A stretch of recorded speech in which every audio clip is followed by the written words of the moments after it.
नमस्कार। यही उपस्थित सभी मीडिया बंधुओं का हार्दिक अभिनंदन स्वागत करते हैं। प्रदेश के माननीय मुख्यमंत्री पद्मभूषण श्री सुखविंदर सिंह सुक्खू जी मुख्यमंत्री का पदभार ग्रहण करने के पश्चात आज औपचारिक रूप से पहली बार आपसे मुखातिब हो रहे हैं। इस अवसर पर उपस्थित हैं प्रधान सचिव मीडिया श्री दिनेश चौहान जी, मंचा से माननीय विधायक और वरिष्ठ अधिकारी। मेरा साझा आग्रह है माननीय मुख्यमंत्री जी से पत्रकार वार्ता को संबोधित कर अपने विचार साझा करने के लिए माननीय मुख्यमंत्री महोदय जी।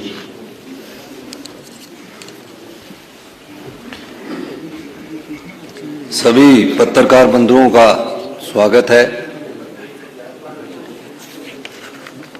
11 दिसंबर को जब हमारी सरकार ने शपथ ली थी और जो जनता ने हमें आशीर्वाद दिया कि आने वाले समय में जो हमें 5 साल का मैंडेट उन्होंने दिया, उसको दृष्टिगत रखते हुए हमने एक फैसला किया था कि नौकरियों में व्यापक भ्रष्टाचार जो है उस संदर्भ में कड़ाई से निपटा जाए। मैंने 12 दिसंबर को एक बैठक बुलाई थी और कुछ पुलिस के अधिकारियों को व्यक्तिगत तौर पर दिशा निर्देश दिए थे कि जो भी एग्जामिनेशन आने वाले समय में हो, ये जो नौकरियों से संबंधित घोटाले हैं, इसमें जो भी गिरोह सम्मिलित होगा, वो जो भी एग्जामिनेशन होने वाले होंगे उस समय ज्यादा सक्रिय होगा। हमारी सरकार ने जाल बिछाया। आईजी के नेतृत्व में एक कमेटी बनी और उस जाल के संदर्भ में 12-13 तारीख के बाद सब प्रकार से वर्बल ऑर्डर दिए गए थे कि सारी जानकारियां प्राप्त की जाए, क्योंकि हमारी सरकार ने यह कहा था कि हम सत्ता के लिए नहीं, व्यवस्था परिवर्तन के लिए आ रहे हैं। हमारी सरकार ने कहा था कि हम गुड गवर्नमेंट के लिए, गुड गवर्नेंस चाहते हैं, अच्छे शासन के लिए, अच्छे प्रशासन के लिए आ रहे हैं। के युवाओं को विश्वास दिलाया था कि जितने भी घोटाले नौकरियों से संबंधित हुए हैं, हम जनता की अदालत में उसको लाएंगे। इसी दृष्टिकोण से 25 दिसंबर को JOIT का पेपर होना था। उस संदर्भ में जिन पर हमारे पुलिस विभाग ने नजर रखी हुई थी, हमें एक सुराग मिला और उस सुराग के आधार पर हम धीरे धीरे आगे बढ़े और जब हमारे पास पुख्ता सबूत हो गए, उसके आधार पर हमने अगली कार्रवाई की। उस घटना की मैं आपको ये जानकारी देना चाहूंगा। पुलिस स्टेशन राज्य स्तरीय एवं भ्रष्टाचार निरोधक ब्यूरो हमीरपुर में दिनांक 23/12/2022 को श्री अभिलाष कुमार सुपुत्र श्री मदन लाल गांव एवं डाकघर टिहरा, तहसील सुजानपुर, जिला हमीरपुर द्वारा PC एक्ट की धारा 7 और भारतीय दंड संहिता की धारा 420/120B के अंतर्गत एक FIR संख्या 4/22 दर्ज करवाई गई। उन्होंने अपनी शिकायत में बताया कि श्री संजीव कुमार ने उन्हें आश्वस्त किया है कि वह 2.5 लाख में आगामी JOA का प्रश्न पत्र उपलब्ध करवाएगा। शिकायतकर्ता ने यह भी बताया कि दलाल संजय संजीव ने उसे विश्वास में लेते हुए बताया है कि उसने समयावी 185 में से 170 अंक प्राप्त कर 185 से 170 अंक प्राप्त कर JOIT 2021 की परीक्षा उत्तीर्ण की है। यह सूचना मिलने पर पुलिस दल ने हिमाचल प्रदेश अधीनस्थ कर्मचारी चयन आयोग हमीरपुर की वरिष्ठ सहायिका श्रीमती उमा आजाद के घर पर छापामारी की।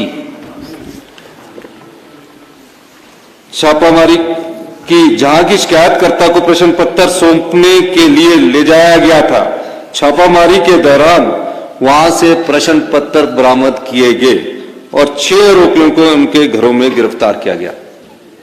ये तो 25 दिसंबर का जो प्रश्न पत्र था। उसके बाद के जो सबऑर्डिनेट सिलेक्शन में एग्जाम होने थे, जो अगले 25 दिसंबर के बाद जो और तिथियों की जो घोषणा थी, उसके तहत मैं कुछ जानकारियां आपको देना चाहता हूं।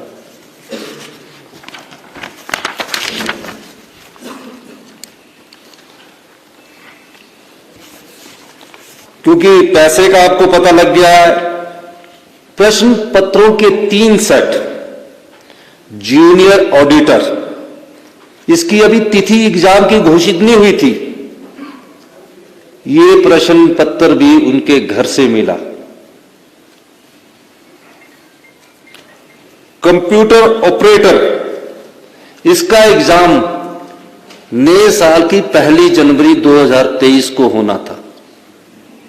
ये प्रश्न पत्र भी लीक हो चुका था, ये भी उसके घर से मिला। JOIT, ये भी उसके घर से मिला। 6,40,000 रुपया उनके घर से मिला। और ये कोई छोटी बात नहीं है कि जो सबऑर्डिनेट सिलेक्शन बोर्ड के कर्मचारी थे, जो भी था, वो सब शंका के दायरे में आ गए। और ये जो धंधा था पिछली भारतीय जनता पार्टी की सरकार से शुरू हुआ, उसको विस्तृत जानकारी प्राप्त की गई। सभी सूत्रों से पता किया गया तो कहा गया कि कई ऐसे जिनके रिजल्ट निकल चुके हैं, वो लोग भी चयनित हो गए।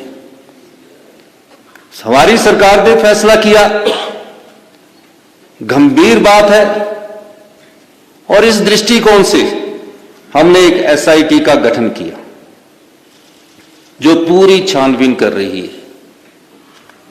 उसके बाद जब विश्वास ना रहे किसी संस्था पर, हमने फैसला किया कि जो भी सबऑर्डिनेट सिलेक्शन बोर्ड में भविष्य के जो पेपर लीक हुए हैं, एग्जाम हुए हैं, वो इस स्थिति में तो नहीं हो सकते जहां कर्मचारी सम्मिलित हो। उस दृष्टिकोण हमने पिछले कल फैसला किया कि सबऑर्डिनेट सिलेक्शन बोर्ड द्वारा जो भविष्य में जो भी अभी परीक्षाएं ली जानी थी या ली जानी है, उनको परीक्षाओं को तो आगे पोस्टपोन किया गया, लेकिन चयन कर्मचारी द्वारा जो परीक्षा ली जाएगी उस बोर्ड को हमने सस्पेंड कर दिया गया है और उन सबको SIT के दायरे में लाकर इंक्वायरी शुरू कर दी गई है। और जो आगे की परीक्षाएं होंगी, हम उस पर अध्ययन कर रहे हैं कि किस प्रकार से ट्रांसपेरेंट तरीके से हिमाचल के 14 लाख युवा है जो अपने मन में एक सरकारी नौकरी का सपना सुजोए रखते हैं, हमेशा सोचते हैं कि पढ़ लिख कर हमें सरकारी रोजगार मिलेगा। गरीब माँ बाप का भी एक सपना होता है कि उसका बेटा सरकारी नौकरी लग जाए, अपने बच्चे को कड़ी मेहनत से वो पढ़ाता है। हमारी सरकार का दृष्टिकोण बिल्कुल साफ है, आने वाले समय में पारदर्शी तरीके से नियुक्तियां हो, कोई भाई भतीजावाद ना हो, मेरिट को इग्नोर नहीं किया जाए, कोई रिश्तेदारी ना देखी जाए, बड़े दुख के साथ कहना पड़ता है कि पिछली 5 साल की भारतीय जनता पार्टी की सरकार ने अपनी आंखें मूंद रखी थी। अयोग्य उम्मीदवार चुने जा रहे थे, पेपर खरीदे जा रहे थे, पर भारतीय जनता पार्टी की पिछली सरकार के कान पर जूं नहीं रेंग रही थी। उदाहरण एक सामने आया, पुलिस भर्ती पेपर हुआ, मामला पता लगा कि पुलिस भर्ती पेपर लीक हो चुका है। उससे पहले भी एक मामला सामने आया, विधानसभा के पटल पर हमारे सदस्यों ने आवाज उठाई कि पेपर लीक हो चुका है, लेकिन भारतीय जनता पार्टी ने अगर आंखें मूंद ली है उस सरकार ने, तो ये हिमाचल की जनता के साथ भारतीय जनता पार्टी की सरकार ने हिमाचल के लाखों युवाओं के साथ बहुत बड़ा धोखा किया है। इस धोखे का जवाब भारतीय जनता पार्टी को देना पड़ेगा। 14 लाख युवा जो सरकार से आशा लगाए बैठे थे, उस आशा के अनुरूप उन्होंने कार्य नहीं किया है।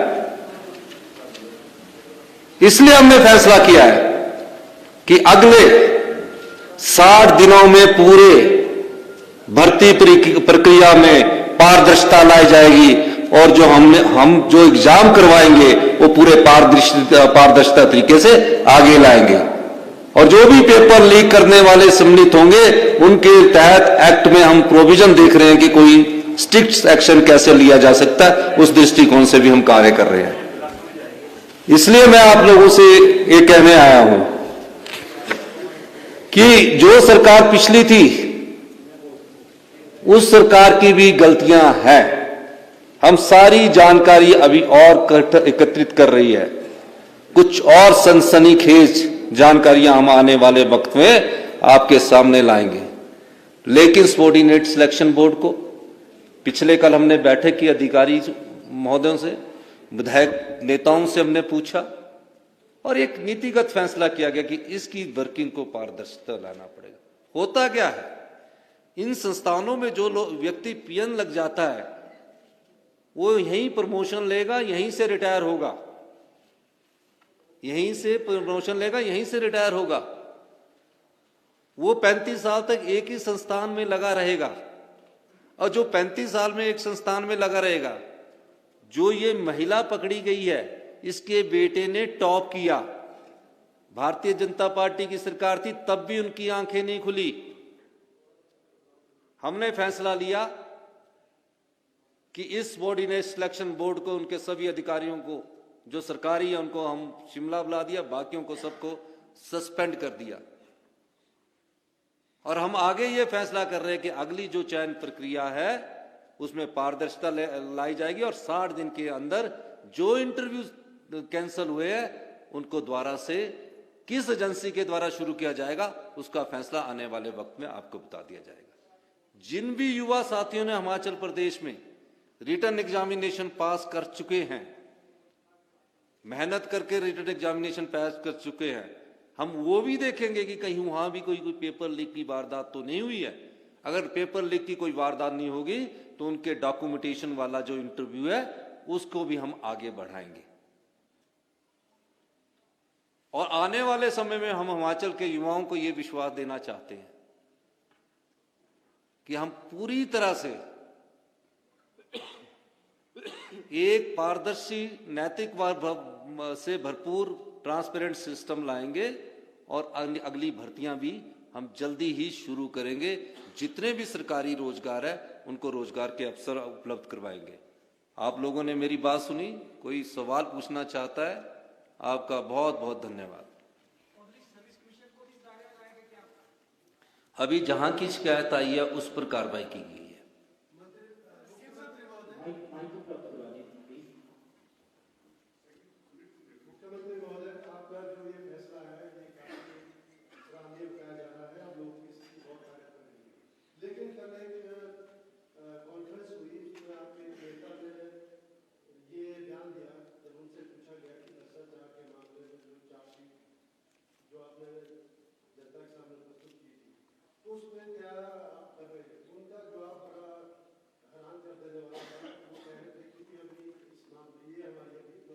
भ्रष्टाचार के जो भी मामले आएंगे Congress party zero tolerance against corruption है, सब पर कार्रवाई की जाएगी। सर ये जो आपने खास 60 दिन की बात की, थोड़ा सा इसको क्लैरिफाई करते हैं, क्योंकि जो बच्चे एग्जाम दे चुके हैं वो थोड़े से परेशान जरूर हैं कि हमारा रिजल्ट कब तक आएगा। 60 डेज के अंदर आप इसको रिजल्ट आएगा उनका, या फिर 60 डेज लेंगे पूरी जांच की? जो बच्चे एग्जाम दे चुके हैं उनका परीक्षा परिणाम तो डॉक्यूमेंटेशंस पर है। किस प्रकार संस्था सबऑर्डिनेट सिलेक्शन बोर्ड लेगा, किस तरीके से लेगा, या पब्लिक सर्विस कमीशन लेगा, वो मॉडलिटीज तय की जा रही है। मेरा यह मानना है कि 25-30 दिन में हम सारी मॉडलिटीज तय कर देंगे और उसके आधार पर आगे की कार्रवाई करेंगे। आपने ये जो बात कही है कि पिछली सरकार की भूमिका रही है, इसमें जो सारा जाना है, जैसे आप पिछली सरकार का डाला है, किस तरह से थोड़ा सा देखिए, पिछली सरकार के समय पुलिस भर्ती लीक मामला हुआ, घोटाला हुआ, क्या कार्रवाई हुई? मुख्यमंत्री जी ने कहा कि हम सीबीआई इंक्वायरी करवाएंगे। कांग्रेस पार्टी में विधायक दल के साथ गवर्नर के पास देखी सीबीआई इंक्वायरी की नोटिफिकेशन तो करवा। तो जो दोषी थे उनको बचाने की कोशिश पिछली सरकार ने की। हमें जैसे ही पता लगा हमने आते ही निर्देश दिया और उस पर कार्रवाई हुई। आज युवा के भविष्यों से खिलवाड़ किसने किया? अगर पीछे ही ये काम रोक देते तो आने वाले समय में इस प्रकार के घोटाले ना होते। हम सब प्रकार के घोटालों की जांच कर रहे हैं। हम ड्रग माफिया के खिलाफ घोटालों की जांच कर रहे हैं, हम वाइन माफिया के खिलाफ घोटालों की जांच कर रहे हैं। अभी हमारा बजट सेशन आएगा, हम एक दिशा तय करके चल रहे हैं और उस दिशा के तहत भ्रष्टाचार घोटाले का इस सरकार में कोई वास्ता नहीं है। ये पिछली सरकार के भाई बहन थे। और सर, जब आप विपक्ष में थे, आप कहते थे कि पूर्व मुख्यमंत्री की अफसरशाही पर पकड़ कमजोर है। अब आप मुख्यमंत्री हैं, आपसे जानना चाहूंगी कि अब आपकी नजर में अफसरशाही पर पकड़ की सही परिभाषा क्या है? ये क्वेश्चन नहीं है।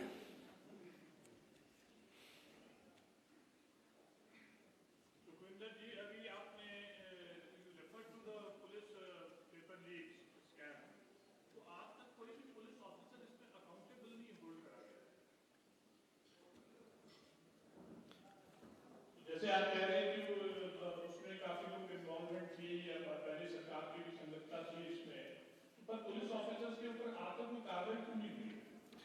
अभी सरकार सारी छानबीन कर रही है, पुलिस भर्ती मामले में भी छानबीन कर रही है, क्योंकि अभी सरकार को बने अभी 10-15 दिन है। जो चीजें गलत आती जा रही है साथ साथ कार्रवाई होती जा रही है। छानबीन के बाद जो भी दोषी होगा कार्रवाई उस पर भी होगी। जहां तक पुलिस भर्ती की सवाल है, सीबीआई ने कुछ दिनों पहले ही आपके आने से केस ले लिया है, तो पुलिस भर्ती में अब सीबीआई के साथ सरकार चलेगी या इसमें ऐसा कोई कंडीशन है? बिल्कुल साथ चलेगी। घोटालों का पर्दाफाश करने के लिए ही सरकार बनी है। सर, इस मामले में क्या फॉरवर्ड मिनिस्टर या अन्य राज्यों का भी शामिल पाए? जो भी दोषी होगा सबके खिलाफ कार्रवाई की जाएगी। नहीं, अभी तो इंक्वायरी चल रही है। अभी तो आपने सवाल पूछा और अभी हमने उसका जवाब दिया। सर, एक बड़ा सवाल है अभी इसमें हिमाचल प्रदेश में मंत्रिमंडल गठन कब तक होगा? ये सब जगह ये प्रश्न है, क्यों फंसा है, कहाँ फंसा है? दूसरा सर, ये ओपीएस को लागू करने पर भी विपक्ष वाला ये इशू डाला है कि 10 दिन में लागू नहीं किया। देखिए, अभी आज हमने हिमाचल के युवाओं के भविष्य से जो खिलवाड़ हो रहा था उसके संदर्भ में प्रेस कॉन्फ्रेंस की है। जो आपके सवाल है तो आप एक ही बार पूछ लोगे तो आपसे मिलने का मौका कहाँ मिलेगा?